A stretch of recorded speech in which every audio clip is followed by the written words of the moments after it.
town where I'm from, where everybody's southern raised, just as good as they come. Backwoods and mossy oak and mud holes. And back then we only ate what the farm grow. Man, I miss some days how we played on them dirt roads. And out of towners came with respect, cause they know we all close. Yeah, southern pride, toting gun folks. Welcome to my city, I-75 South, just north of Live Oak. I'm from a city called Austin, Georgia, right on the border of Florida. I was raised on these dirt roads, mud tires, spin backwoods, really ride this is small town living, yeah. Now welcome to my city, Title Town, 229, turn it up so they can hear it loud. We get it up with big trucks and Hemis, G's, pretty girls get moonshine and whiskey. It's nothing like our dirt roads, you can bet that, son. I'm from a city, by any means, we gon' protect our guns. I hang with the rednecks and yee-yees. We get up in big trucks in the backwoods like Indians and teepees. This the home of the mighty, mighty Vikings. Wildcats, blazing, Titletown license. Winners, pretty girls with country grammar. When I say about Austin, Georgia, I ain't talking about Atlanta. This a different type of city, where the woods are pretty, but get gritty, you hear me? What you know about that 229? You can find us on the Florida, Georgia line, where I reside. I'm from a city called Austin.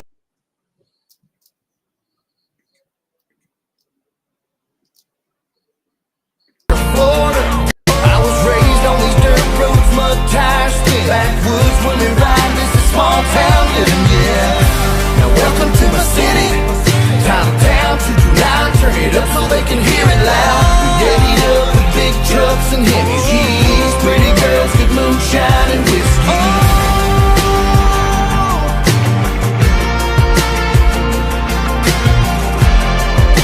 Moonshine and whiskey.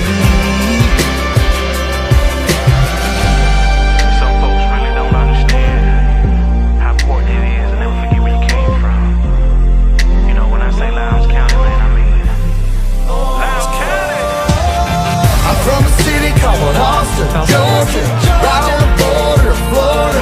I was raised on these dirt roads, mud tires, spin backwoods, when they ride, this is small town living, yeah. Now welcome to my city, Title Town, 229, turn it up so they can hear it loud. We get it up with big trucks and Hemis, G's, pretty girls get moonshine and whiskey.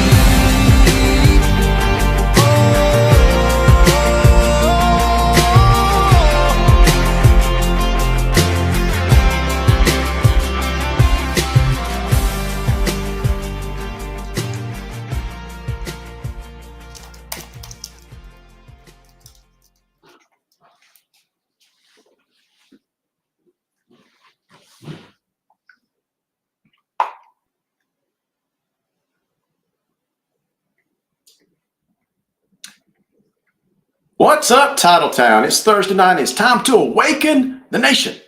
Mr. Drum Major, is your band ready?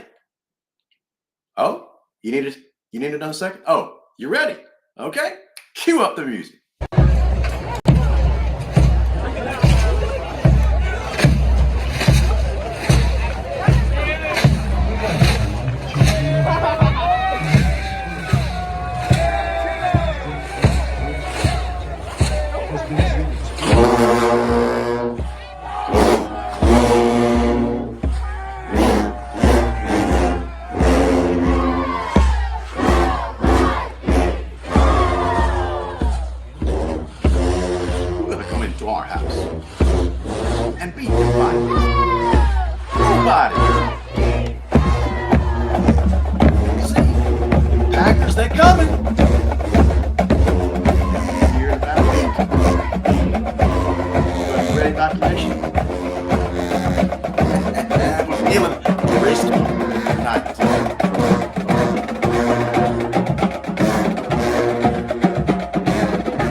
We get a lot of that. So listen, we got a big show for you tonight in open week. So thank you so much for joining us for the show tonight. Don't forget to like and share it on your social media, wherever you're watching this from. We broadcast all over the place. Kind of lose track of where we're sending this to now. So if you're watching tonight and you haven't followed the Viking Nation on Facebook, do that right now. We're quickly approaching 12,000. 12,000 followers on the Viking Nation. So why do we need you to do that? Because we have the best original content ever. Frankly, we don't have to copy what other people do. In fact, others keep a close eye on this channel to get ideas to implement on their own channels. You know who you are. I don't have to say it out loud. You know who you are.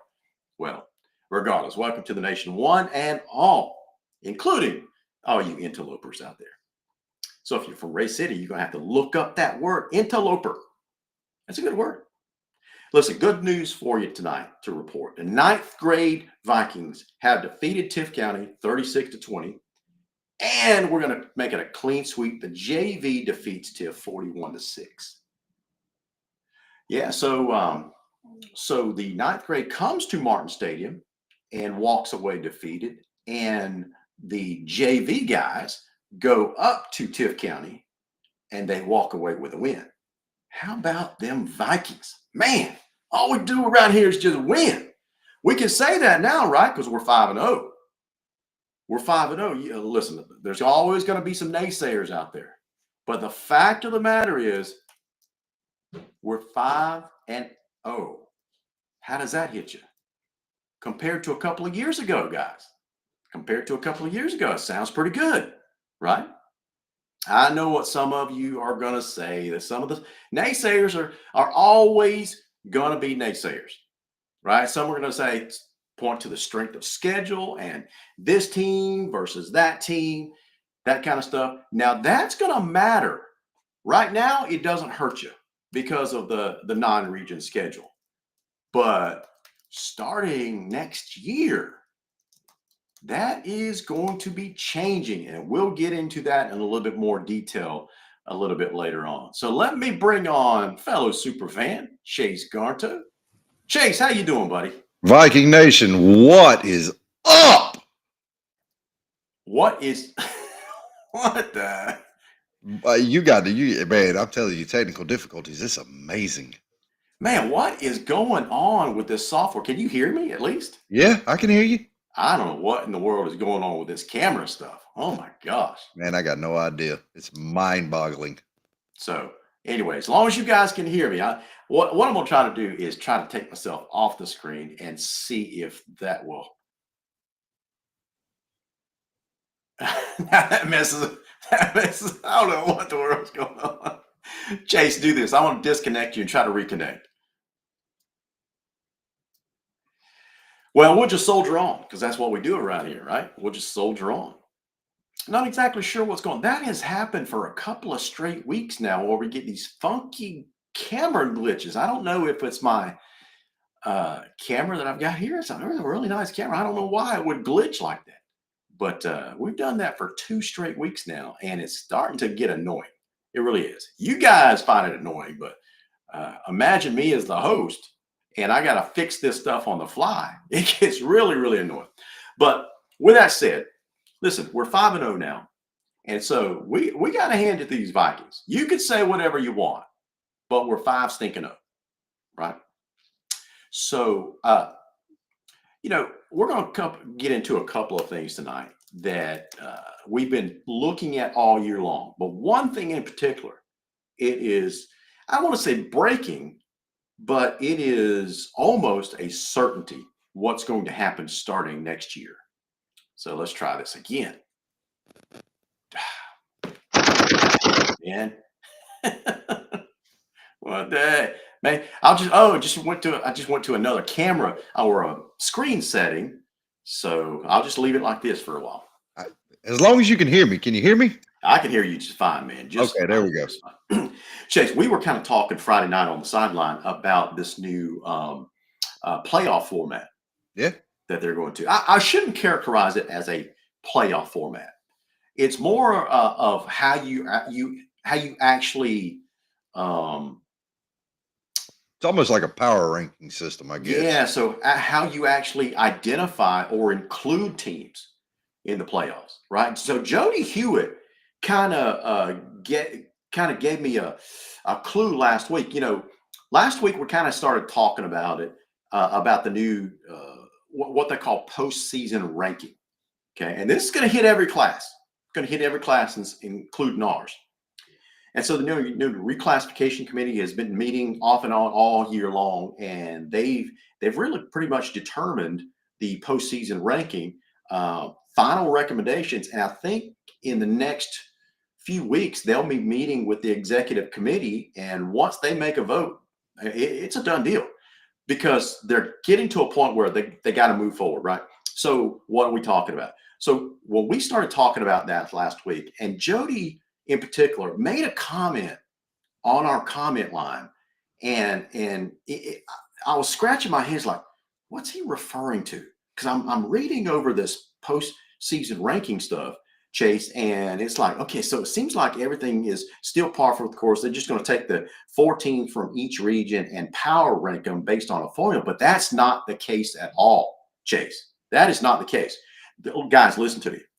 I got this clarified from an administrator that, I'll just characterize it. I got some clarification from an administrator.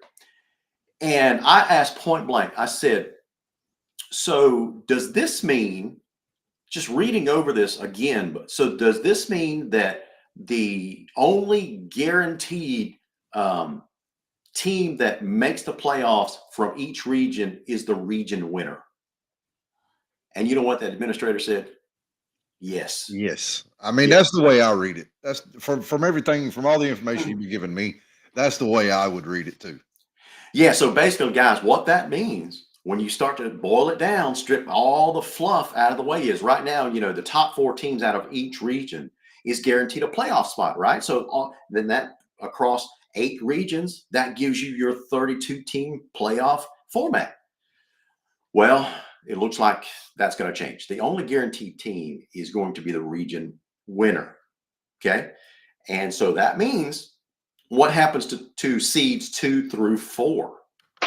It's not I know, right? Cool. It's not an automatic playoff bid now starting next season.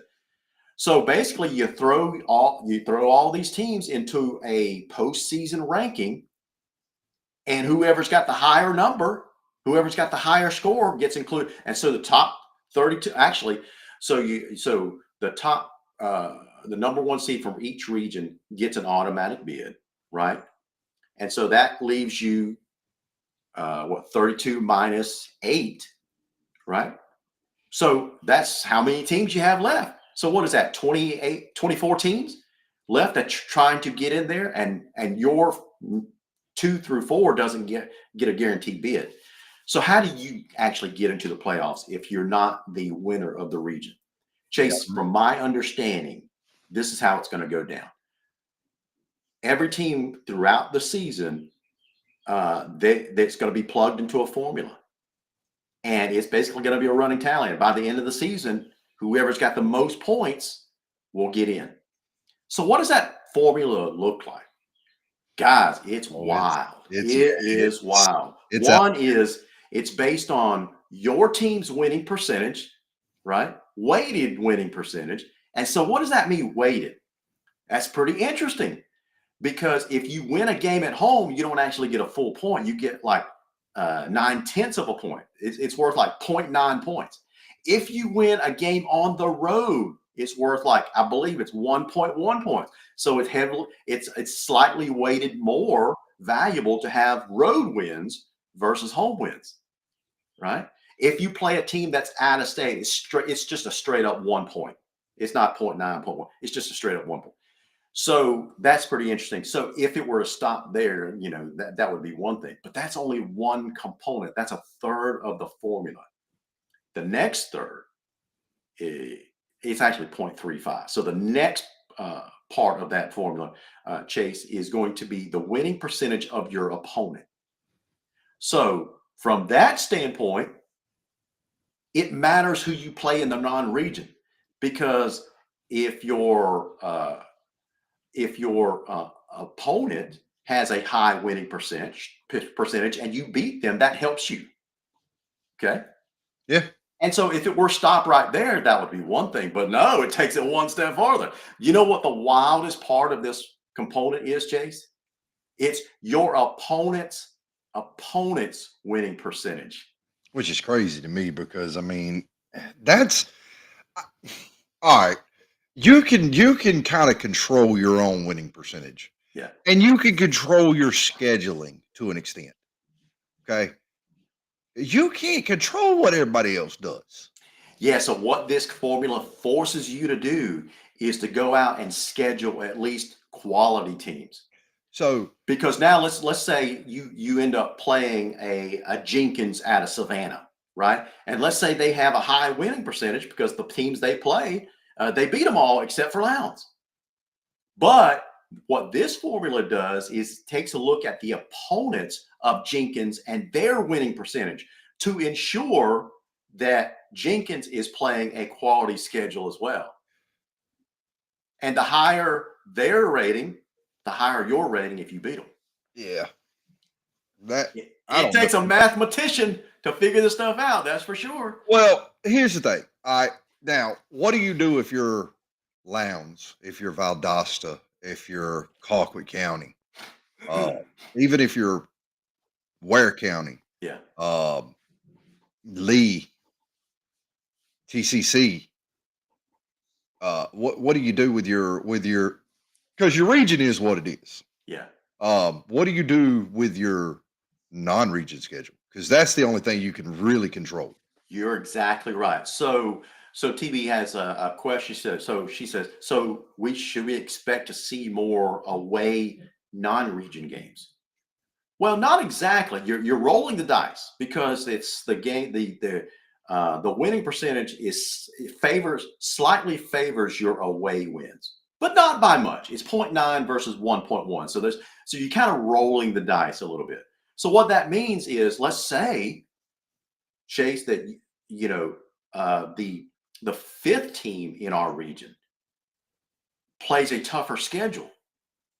And they basically have a tie with us when it comes to region play. Well, shoot, you throw this into a formula now, and if that fifth seeded team in our region has a better math formula than the number 2 team, you know what? The fifth team gets in over the number 2 team that had an easy non-region schedule. So, is that going to? Because we've talked about it several times. Teams like Aquinas, Mater Dei, Yeah. Even John Bosco, those big powerhouse teams out of the Northeast and out of the West Coast, Yeah. even your Texas teams, and your South Florida teams. If you're Lowndes, Valdosta, if you're those guys, do you go out and try to schedule one of those? Well, it depends. It just depends on what your strategy is. So I agree with Jody. He says we need to schedule middle of the road non-region games with one premier opponent each season. That's basically what I've been advocating for the longest time. What I've said was, let's say you have a 5-team non-region schedule, right? So the first one is an easy win. It's a tune-up. Okay. The second one is a quality opponent. Your third game is the biggest and baddest opponent that you can find. The fourth game, you step it back down, high quality opponent. Fifth game, quality opponent, and then you get into your. So you basically have room for one cupcake, maybe your homecoming game. Does that make sense? Yeah. And that's the way I would schedule it. So, hypothetically, let's say you're sitting down and you're going to make Lowndes' non-region schedule for next year. Who would you put on there? Say that again now. If you were making Lowndes' non-region schedule for next season, given what you know with the playoff format, what would your hold on one second. I got a kind of a slight emergency text from someone that I work with. So let me reply to this person. It won't take me a second. In the meantime, I think we need a commercial interruption. I don't even know who our sponsors are this year, but oh my goodness.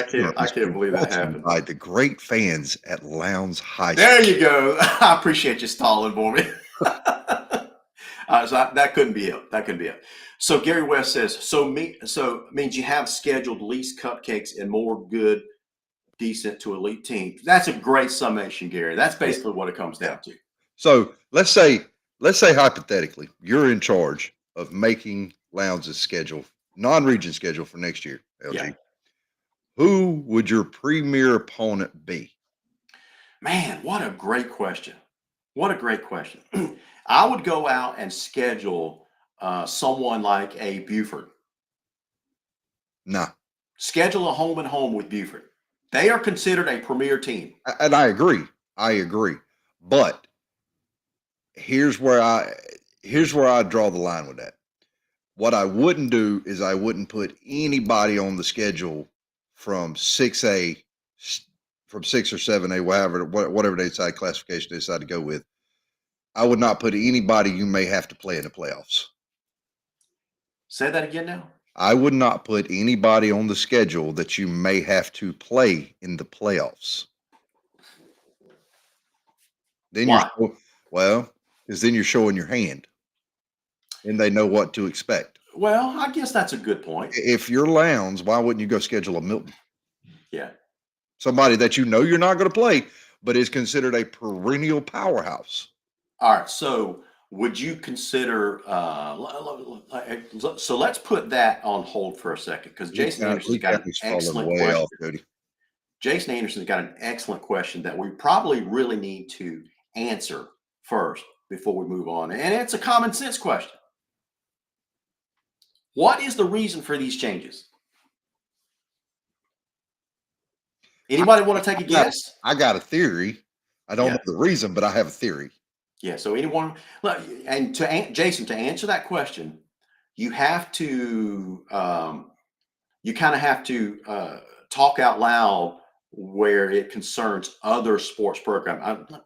I phrased that wrong. You have to acknowledge that GSA is creating a blanket policy to cover basically all the sports programs at the same time, not just football, but girls soccer, baseball, basketball, that kind of stuff. And the answer is we want to get the best 32 teams. I mean, this is quote unquote the answer. We want to get the best 32 teams in the playoffs, because there have been on some occasions where the fourth seeded team out of a metro Atlanta region, we're talking football now, the fourth seeded team out of Atlanta region is really like probably the 35th best team in the state, or maybe the 51st best team. They had, in other words, they had no business being in the playoffs. Okay. So it kind of helps us and hurts us at the same time. But the answer is we want to see the best 32 teams in the playoffs, regardless of what region they're from. And so I think there was a debate. I can't prove this, but I would imagine this is probably how the conversation went down. So they debated this back and forth, and somebody probably said, well, what do we do with the region winners?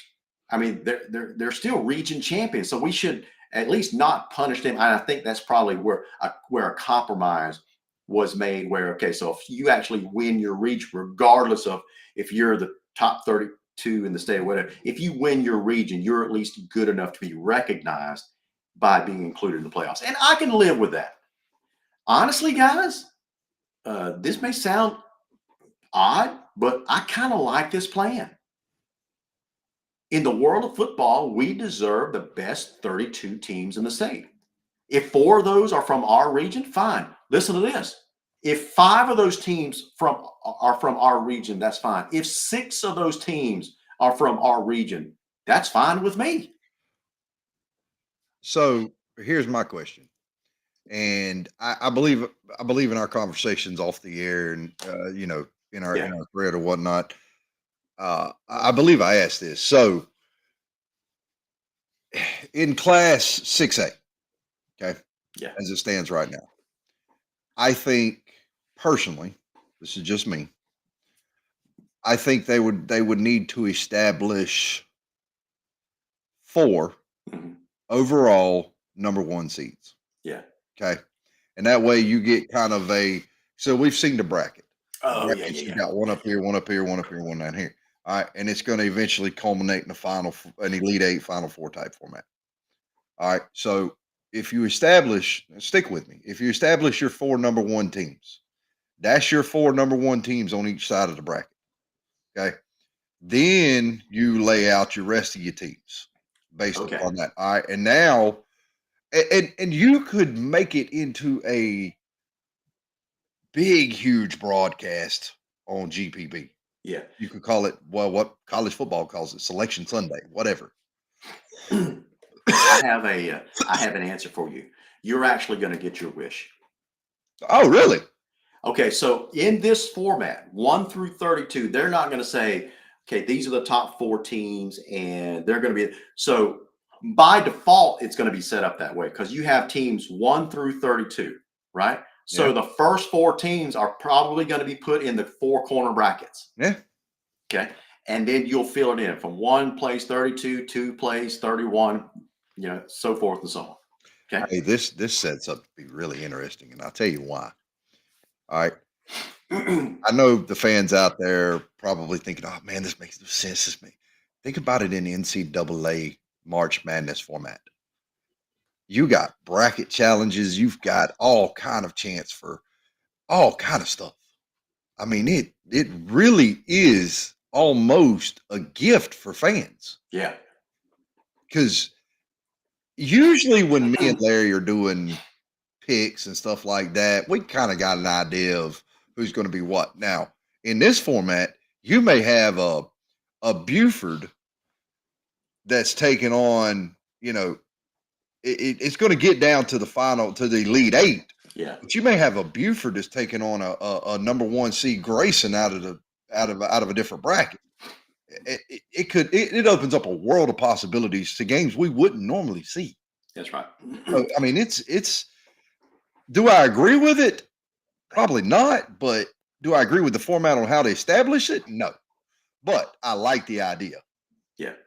And so I think we are actually headed towards some type of announcement type of show, kind of like a big reveal from the GHSA, something Yeah. like that. Yeah, This is the way, Chase, that I describe this is the ESPN-ization of the GHSA football playoffs. Yeah, they should let us host it.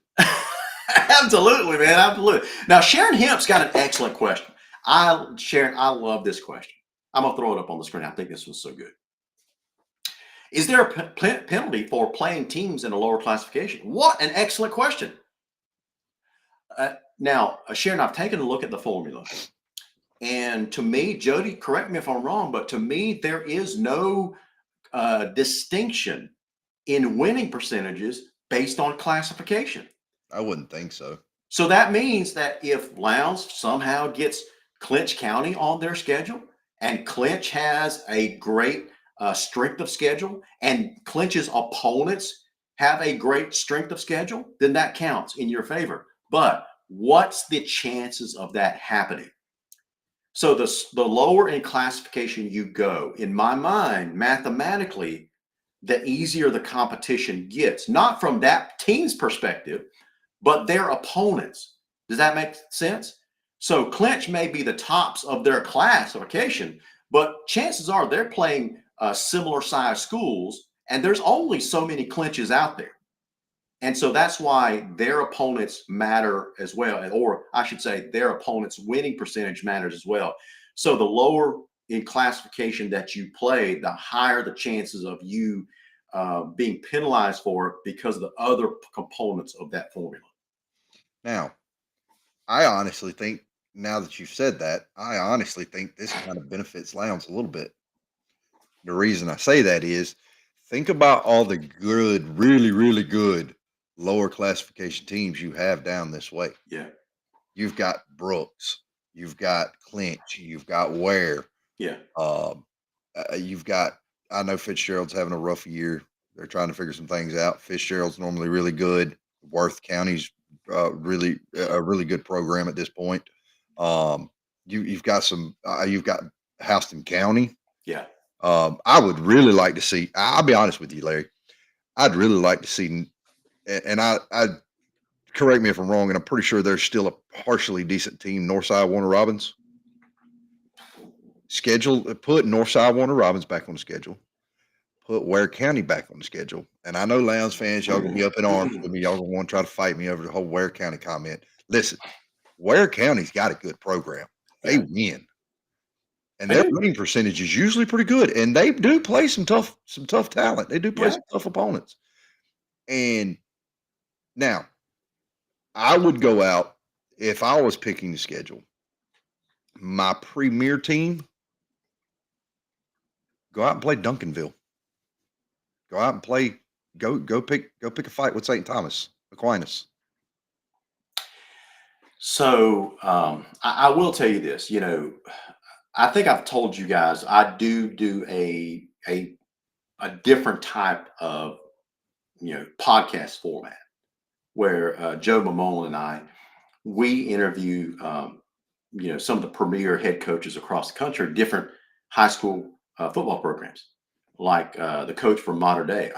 By the way, Modern Day got upset this past weekend by Corona Centennial. That done my heart good. I love to see it. The number one team in the nation goes down. It was a close game, but they did indeed go down. But when I talk to these coaches on my podcast, I invite them to Lowndes all the time, and they always tell me to the person, just name the date and time. They would love to come to Lowndes and play. I got to address something. Okay. Hey, Cole Moore. At Lowndes, we want all the smoke, baby. Bring it to the Concrete Palace in the regular season game. We'll see how well that works out for you. Oh boy, Cole wants that to happen, Chase. I know he does. I do too. Because don't neither team care about no preseason game. We just using that to box the rust off, man. Come on, be real. Man, you're killing me. You're killing me. If I went into a preseason game against any team, I'd take 5 plays out there and say, "Here you go, y'all run these. See what happens." You're killing me, Smalls. I'm just being upfront. Why in the world you want to go to a preseason game? 1, risk injury to your star talent because you're out there trying to showboat. 2, overplaying your hand and putting way too much on film. I mean, why would you do that? Yeah. I agree. Put TCC on the schedule. So here is so if you wanted to keep it in just Georgia, and you're playing this fictitious, who do I include on the non-region schedule? Back to the classification question that Sharon asked. Sharon, quite frankly, I would not go below Class 4A in scheduling. I would not go to Blackshear and schedule Pierce County. Why? Nothing wrong with Pierce County, but from top to bottom, the teams that they play are going to be smaller teams. Again, just mathematically speaking, their opponent's opponent is not going to have that strong of a schedule from top to bottom. But on the flip side, Pierce County would be a great thing for them to schedule someone like Lowndes because that bumps up their strength of schedule, right? Okay, so here, Chase, I'm going to just name off some Georgia schools that are in the top 10, 12 this year from 4A and higher.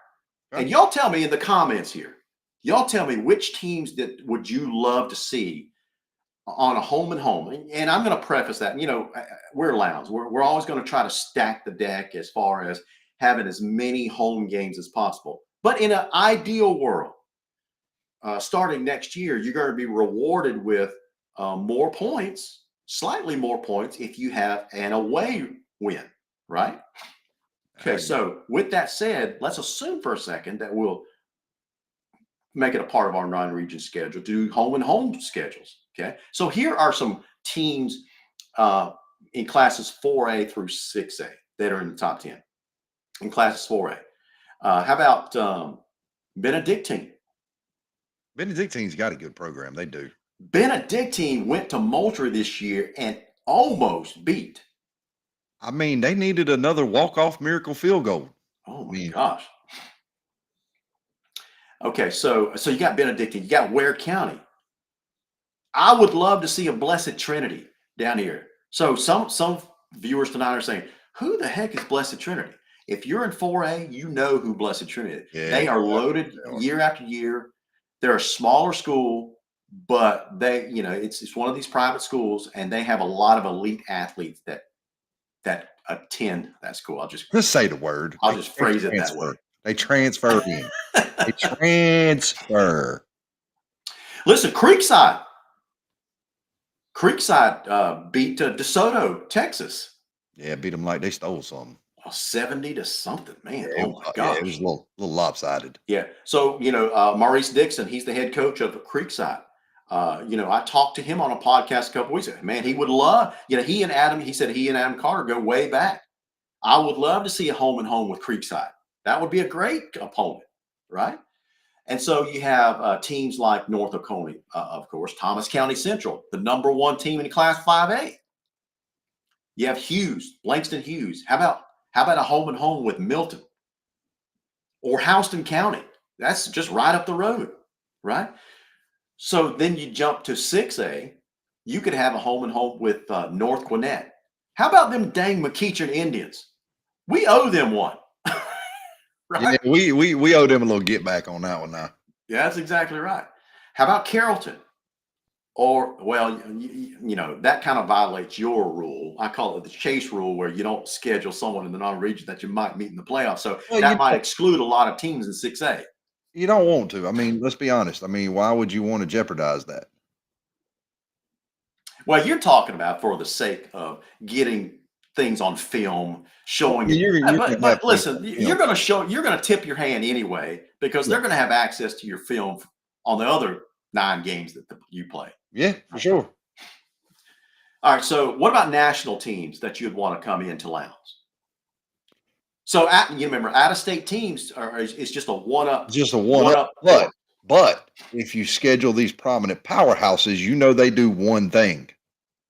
They win. Yeah. And they don't. These national powerhouses, let's be honest, national powerhouses don't really play a whole lot of scrub teams. That's right. And here's one of the benefits of playing a nationally ranked national team. I'm talking like top 25, top 30. You know what that is, Chase? That is, these teams don't mind traveling. They will travel to Valdosta, Georgia to play Lowndes High School. So Cole Moore says TCC is nationally ranked, LG. Yes, they are. This year. And Cole, don't get me wrong. We're not saying that TCC doesn't deserve every accolade that they've earned, because y'all have well more than earned it. That's right. Justin Rogers has done a phenomenal job. TCC has some absolute dogs. That's right. But we just got through talking about Georgia teams that we would love to see. TCC was one of those. But now in this segment, we're talking about these out-of-state teams. Right. So how about a St. Thomas Aquinas? A few years ago, we played American Heritage. We got smoked in that game. But how about it? Yeah, I'd like to see what was that other team that come up and played us, Larry? Was it Northwest Miami or something like that? Right. I'd like to see them again. Yeah. That's right. So let's see. I want to look something up.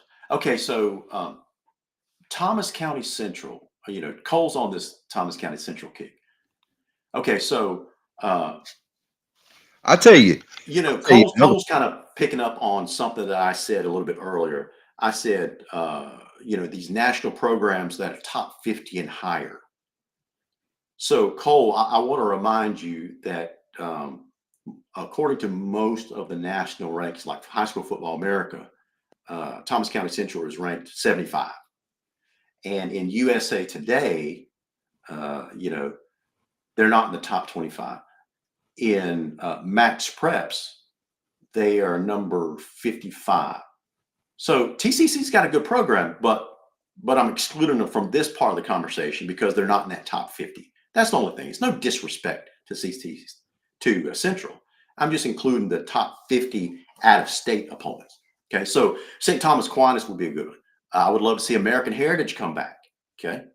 What about shoot? I just drew a blank. LG. Yeah. They're out of Alabama. What now? They're out of Alabama. You talking about Thompson or who? Yeah. I think it is Thompson Hoover or Hoover or somebody. Yeah, Thompson is or Phoenix City. Yeah, maybe that it's, would be a good. In Alabama, it's usually a handful of teams that are really really good over there. There are some good teams in yeah, Alabama. they are. Don't get me wrong, but the tops of the top are usually Thompson, Phoenix City, Hoover. Um, that might be the top three. What about there? There's a team out of, I want to say they're out of the Northeast, out of Maryland or somewhere. Yeah. So you talking about St. Francis Academy? Yes. St. Francis Academy is another one of those teams that will travel anywhere. They went down to Leesburg a few years ago. Yeah. They played the Trojans over there. Yeah. They went out to California a couple of weeks ago and took St. John Bosco to the wire, leading in the fourth quarter, and Bosco had to have a crazy comeback to beat St. Francis. So I would love to see. Chase, it really depends on what the goals for our football program are. Yeah. I mean, it's almost one of our goals to be a national brand, a national power. I don't know the answer to that, and that's a different discussion for a different show. But it just depends on what your goals are for your program and who you pull in. Yeah, 100%. Like, I mean, it's almost.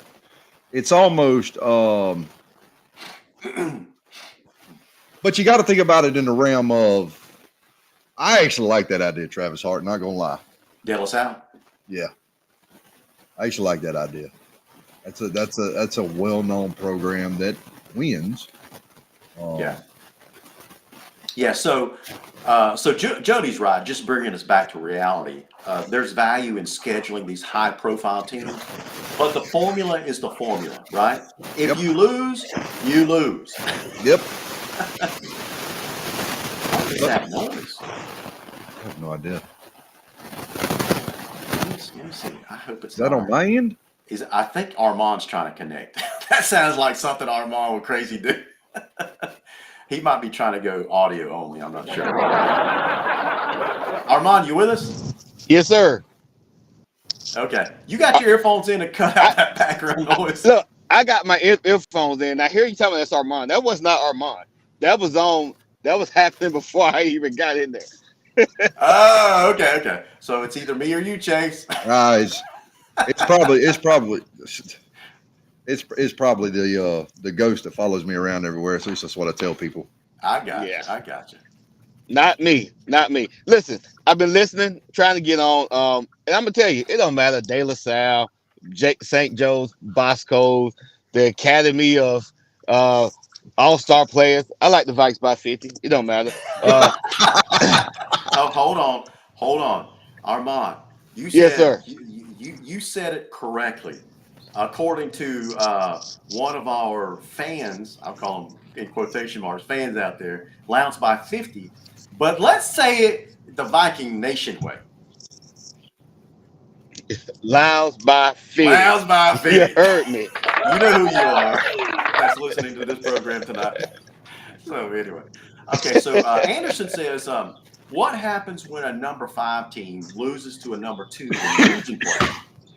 But the number 5 team makes it based on the formula. Is there no value in head-to-head wins? According to this formula, no, because the seeding automatic bids basically go away. Yeah.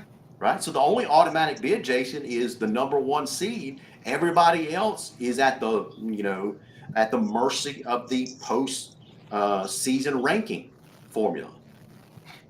And that formula is basically going to take care of itself, because after you put your winning percentage and all that crazy stuff, parts of the formula into that, I don't know if it's statistically possible to have ties in the 1 through 32. I guess it's possible to have a tie in there. Maybe there's like 4 number 32 teams. How do they determine a tiebreaker then? I don't know the answer to that. But to answer your question specifically, according to everything that I've seen so far, Jason, there is no accommodation for the scenario that you just pointed out. That's a good question. That's a great question. Yeah.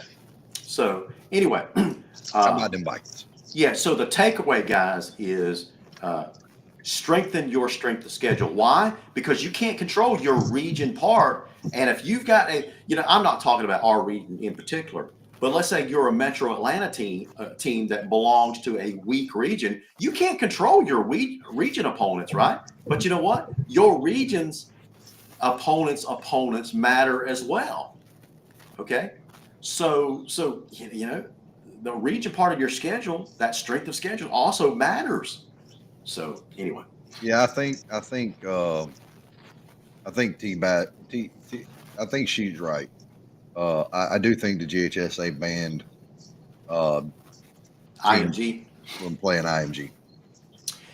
Yeah. So the reason why that is, there's a clause in the Constitution and bylaws that says in order for a Georgia team to play an out-of-state team, that out-of-state team has to be able to, I believe, qualify for its state association's playoff system. And I don't think IMG qualifies in the state of Georgia for at least their national team, because IMG actually has two teams. Oh, There's a national team, and then there's a state of Florida team. I don't know if many people knew that. no, I did not know that. Yeah. So their elite team is their national team that travels from place to place.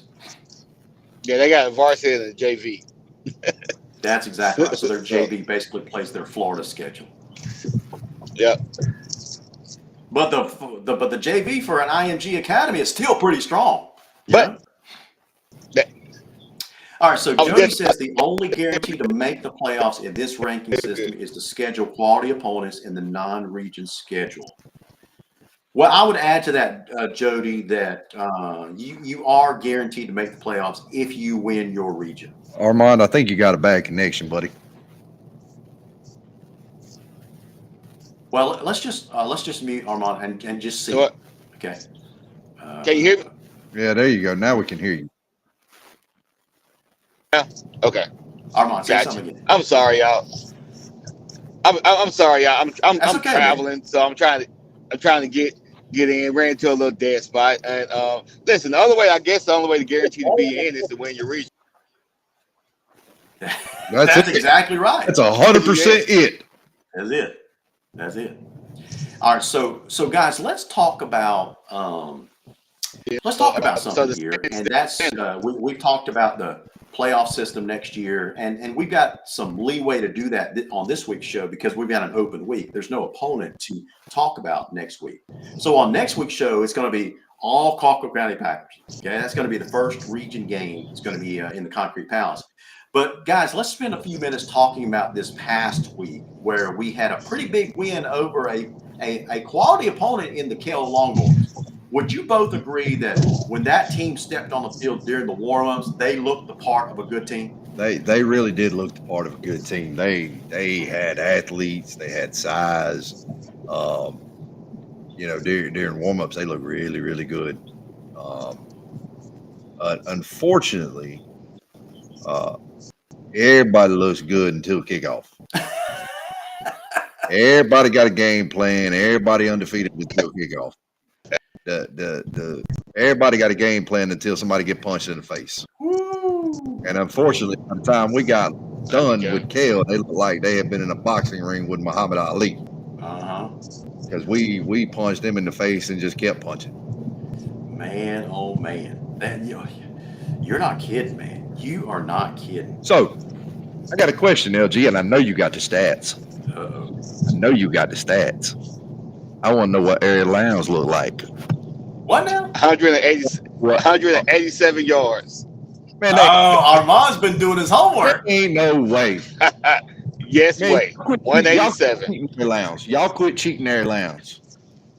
187. That's what it was. I'm gonna need to talk to the statistician. All right, so Armand's actually he said 187. Yeah. That's slightly off. Slightly? Okay. Slightly off. So we were 8 of 11 for 167 yards. Oh. I know it was a 1 and a 7. Yeah, that's right. That's right. That seems a little low because it seemed like we threw the ball a lot. Well, you got to keep in mind that a lot of times we had a short field Yeah, that's true. because that defense was playing lights out.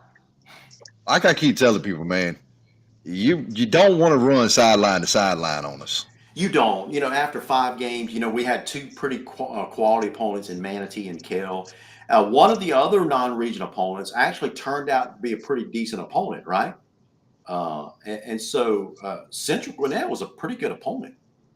And here's another thing. Jenkins was a pretty good opponent. Well, here's another thing I want to remind people of that are questioning how good Lowndes' defense really is. Yeah. All right. Fred Gibson, I believe is how you say his last name. I think it's weird to me. I think it's spelled Gipson, the running back for Kell. All right. He is ranked 34 nationally for rushing yards coming into Lowndes. Okay. He was ranked, I think, number 7 in the state for rushing yards through 3 or 4 games. And Lowndes pretty much shut him down. Yeah. I mean, I agree, man. think about that for a minute if you're a Lowndes fan. That was in his class, in his graduating class, and I think he's only a junior. In his graduating class, he was ranked number 34 nationally in his position for rushing yards through three or 4 games. And Lowndes pretty much shut him down all night. Mm-hmm. I mean, that's suffocating defense. And think about it like this too. And I'm not big. Armand's our defensive guy, but I feel like I got to praise the defense sometimes too. Yeah. So that defense is, if you notice, it's not just one hat to the ball anymore. Yeah. It's multiple. It's 3, 4, 5 guys at a time getting to the ball. Yeah. Guys, I'm going to play something from my phone, and you tell me if you can hear this. Guys, listen to this. Can you hear that? Nah. You can't hear that? Nope. Dang it. What the heck, man? You forgot to plug the doohickey into the thingamajig. So y'all keep talking to see if I can figure this out. Yeah. Gibson was the leading running back in 4A with 172 yards per game. Yeah. And you know, defense, Chase, let's get to a name we haven't called. Ant Martin had 2 picks last week. So let's give him his flowers right now. Absolutely.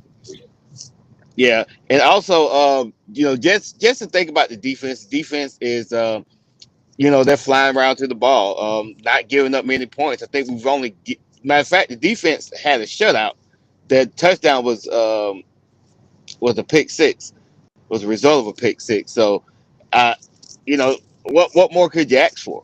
This defense is playing lights out ball, and even though they're young, as far as like playing time wise, they're out there performing. So shout out to the defense. What I like, Armand, and what I really, really like about this group is both groups, offense and defense, play complementary football to each other. Exactly. The defense is not out there for very long, so they're giving the offense they're giving the offense time to rest, but there are a lot of 3 and outs. The offense is extending drives, taking their time sometimes with drives, giving the defense time to catch the breath, get their feet up under them. I mean, that's just good football. Oh yeah, and then this is what I thought about. I know we had those 2 games where all we did was just run the ball, right? But moving forward, that we know that if we need to slow the game down, we got an offensive line. We need to grind the clock out. Yeah. Right. We got an offensive line and some running backs that can get it done. So like when you say complementary football is the name of the game. And no matter what level you're on, you want to play complementary football. So yeah. And it's like Larry was talking about last week, and I think you mentioned it as well. You know, you could stop certain aspects of our game. Sure, could you stop our run game? Absolutely. Guess what? We got about 3 or 4 receivers out there that all can catch and all really can catch. Like they ain't just out there just whatever. These guys have got soft hands. They run good routes, and some of them are young. Some of them are young, but they are making strides in progress, man. And that's to me. I mean, they get better every week. That receiving core gets better every week. Um, I think that can be attributed to a lot of things. I mean, you got to remember you got an all-star quarterback in the Juice Man, and they are play calling for him and his receivers in the passing game. Easy completions, easy reads, comfortable plays to get them in rhythm, get them doing the things they're supposed to do, and then they're taking their big shots, which, like I said, hats off to Coach Reese and his staff. The play calling since Jason's been back has been phenomenal. They've spent the last 2 games highlighting 2 different receivers. Khalil Williams. Khalil Williams and Bubba Brown. You know, and going into Colquitt, we may highlight a 3rd receiver. Yeah, you can't forget about Mr. Thomas. Yeah, don't forget about. Hey man, go. Hey, Colquitt County, please forget about him, please. Yeah, I'm begging you, please. He don't even get on the field very much. Just forget about him. Yeah, and we also got Weilinger as well. We got Colquitt County don't need to worry about him either. Just forget about him too. Forget about him. We just want you to focus on Bubba Brown and Khalil Williams. Leave everybody else alone. But I think the difference between this year and last year, and I see Jalen Carter in the chat. What's up, Jalen? He got him a carry last week in the Southern Miss game, Mr. Waffle House. But the difference between last year and this year is I think that you have a true dual, the true dual threat.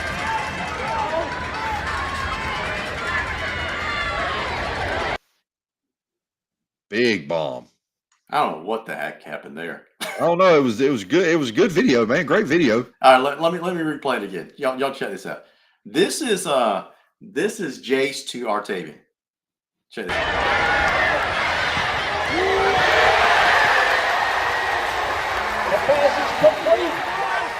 Man, how special is that connection, guys? Hey man, that man just got head topped. Hey coach, come get your man because he wasn't ready.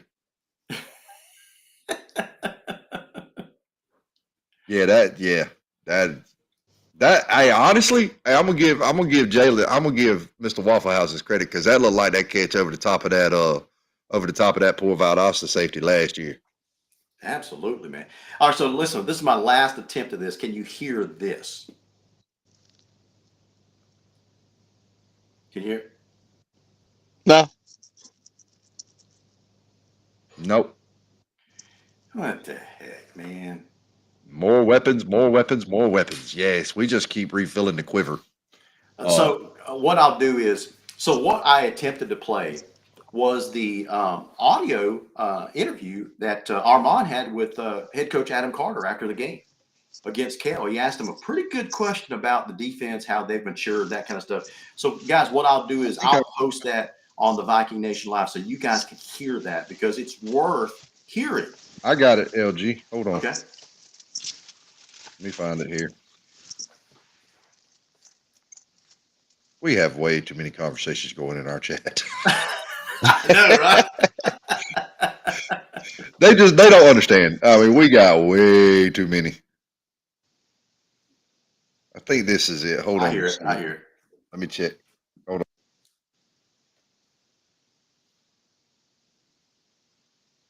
Hold on. I got it.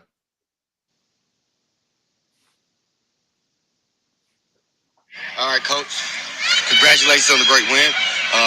Congratulations on going 5-0 first half of the season. Second half of the season coming up. We got Colquitt in a couple weeks. So I just want to know, this team has come over overcome some adversity at the beginning of the season, and a young group on defense. And I can't, as a defensive player myself, I can't say how proud of them, how proud you are of this team that you got. Yeah, man, I think, we knew there was going to be some bumps along the road early. When you graduate 10 of 11 starters on defense, it takes some time, and the defense just shut that team out right there. And that team's going to be there late in the playoffs. And so I'm very proud of them. We don't we run around, we hit, we don't do a lot. We're just trying to get them out there and get them comfortable and figure out what they're comfortable with and let them go play ball. And, we've had a couple of kids that have stepped up for us. Ant Martin gets 2 picks tonight, as a senior that's paid his dues and is ready. And so, again, I'm proud of them. We're sitting there at like 7 points a game right now, through 5 games. And so it's hard to ask for more than that. Awesome, Coach. Listen, I just want to say thank you on behalf of Viking Nation. You want to say anything to the Viking Nation? Yeah, go Vikings. Go Vikings. All right, Coach. Thank you, man. Appreciate you. Armand, that was a great job, buddy. So speaking of Ant Martin, he's talking about Anthony Martin, number 10, defensive back, had 2 interceptions, 10 tackles the other night. He was defensive player of the week. Now, the other players of the week were Jason Johnson, offensive player of the week, and Jacob Madden, special teams player of the week. If you don't know who Jacob Madden is, you will before he graduates from Lowndes High. He is the punter. He's number 82, our punter. And that joker can flip a field, guys. Yeah, he can. Yeah, he can. He is a weapon. He is a weapon. Yeah, I'm just thankful we haven't had to use him too much, because that means, when you're punting too much, that's not a good sign. A couple of other guys as well. Our scout team players of the week, number 45, Cannon Brantley. He was a captain or co-captain Friday night. And number 64, Justice Dean, were scout team players of the week. Cannon Brantley and Justice Dean. Appreciate you guys. And because, guys, I don't know if you've ever played on the scout team when you were a younger member of the varsity, Armand, but that is a unheralded, rough position. You basically get beat up. That is a thankless position. Job. Nobody sees you except your teammates and your coaches, and that's it. And your job is to basically get battered to prepare your varsity team for Friday night. That is true, but that's also where you earn your bones. That's where you earn your keep. That's when you show, you say, hey, you know what? I might not be quite ready yet. I might need a couple more pecan seasons, but I'm on my way. Man, I love your expressions. A couple more pecan seasons. And I can't stand a pecan. But oh my gosh, that was good. I gotta write that down.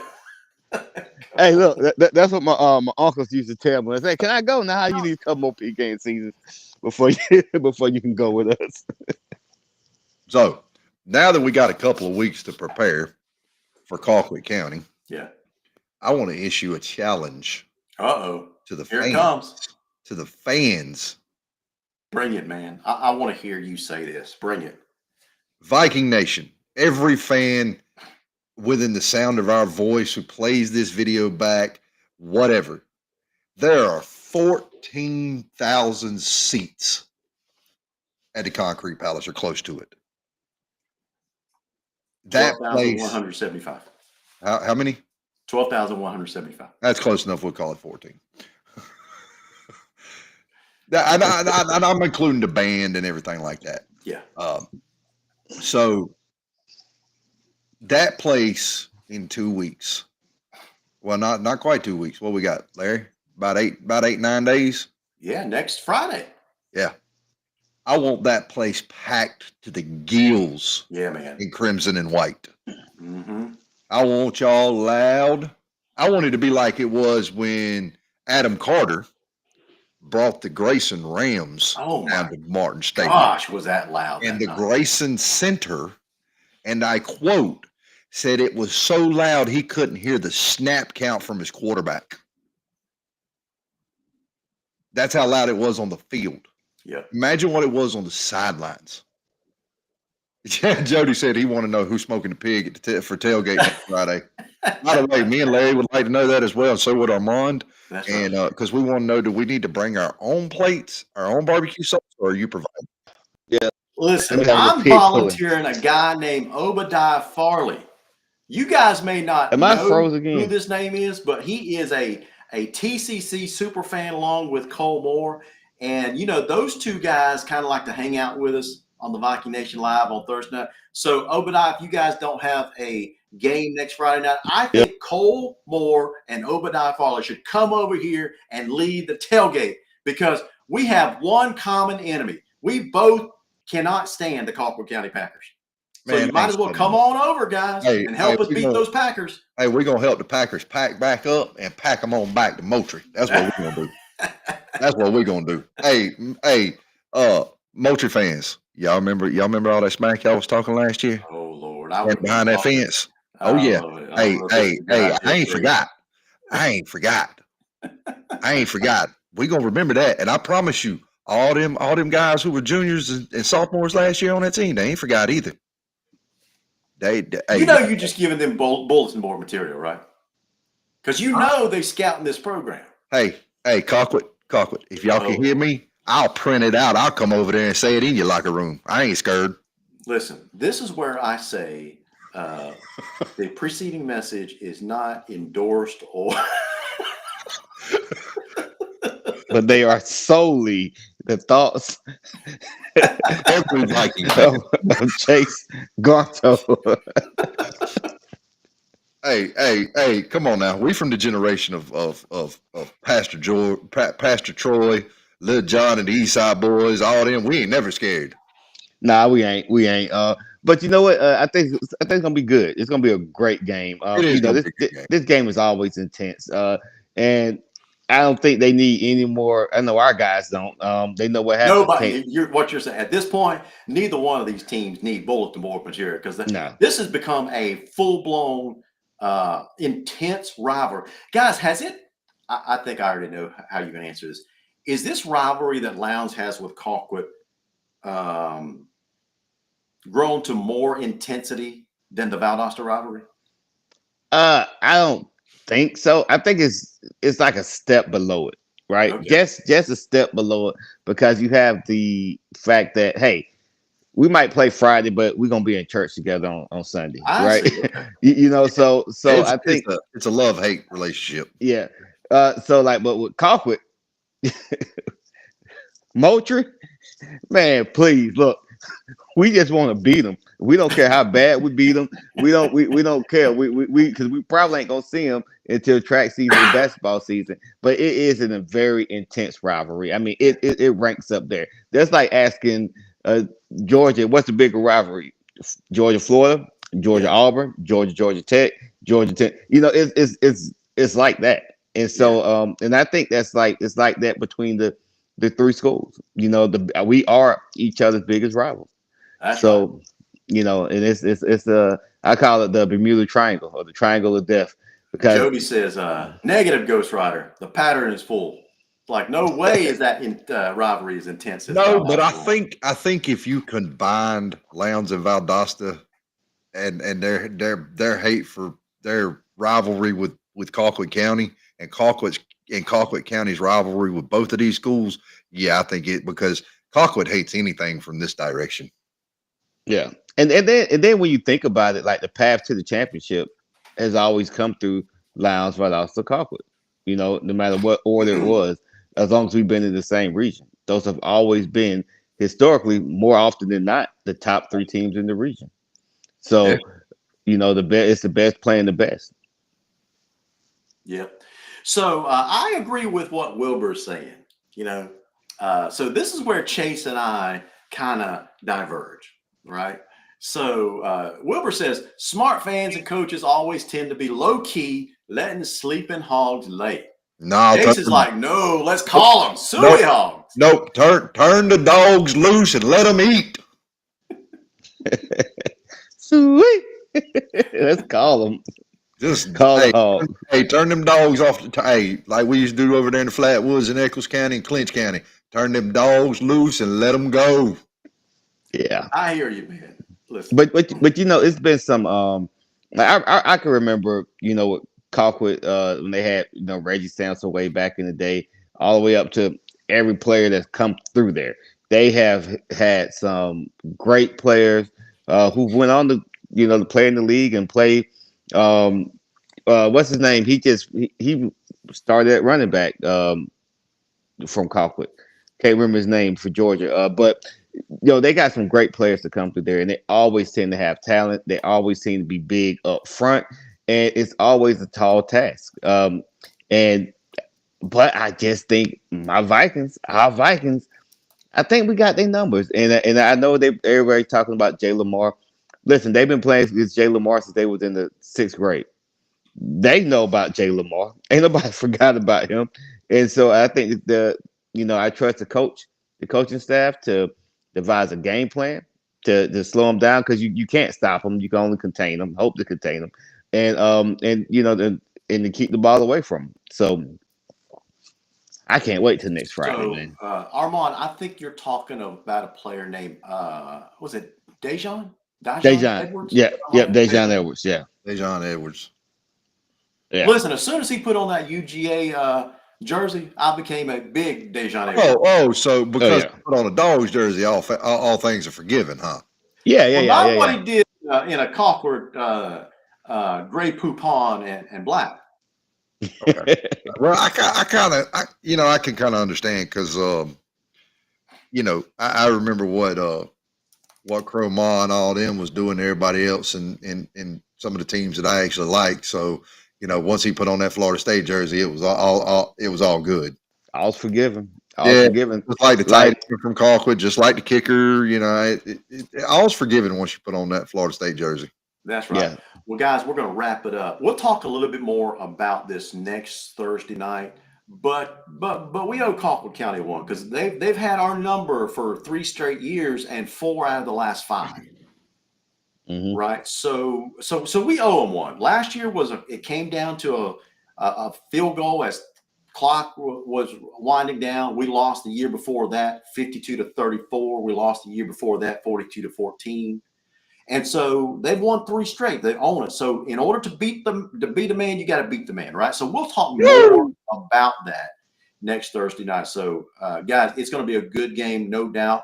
So make sure you tune in to the Viking Nation Live next week as we start to break that game down and talk about what we think it's going to take for the Vikings to come out top. And as Chase was pointing out, Viking Nation, you are a big, big part of that. So make sure you tune in next week, and more importantly, show up for the game. Please. Next Friday night.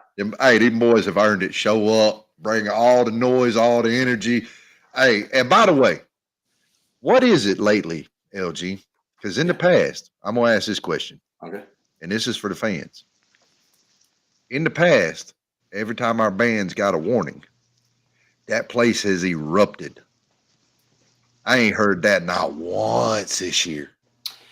Yeah, that's a good question. That's a good point. One is probably because the intensity or the quality of the opponent, maybe the intensity of the game really didn't rise to that level. I think that's part of it. The second part of it is, I think the crowd gets conditioned to that, so they don't really take it as seriously anymore because it's done so often. So I think, all of those things mix into it. And I think part of it is, Friday nights has kind of turned into a social hour instead of support the Vikings hour, So, but we're going to get all that turned around. All that. Come on, Jody. Don't go there, buddy. Don't go there. All right. So guys, let's. What'll happen next? I do want to answer this question. I don't know how to answer this question. Obadiah Farley asked. Last question. Any good games in the surrounding areas that I can attend since we are off? This week? I don't really know. I think the entire region is off other than Richmond Hill. Yeah, other than Richmond Hill, I think. Well, I heard, I was looking on the bulletin board earlier in the week, and I thought, hey, Obadiah, I thought Lee County wasn't they supposed to have a game this week? But don't they play y'all the week after?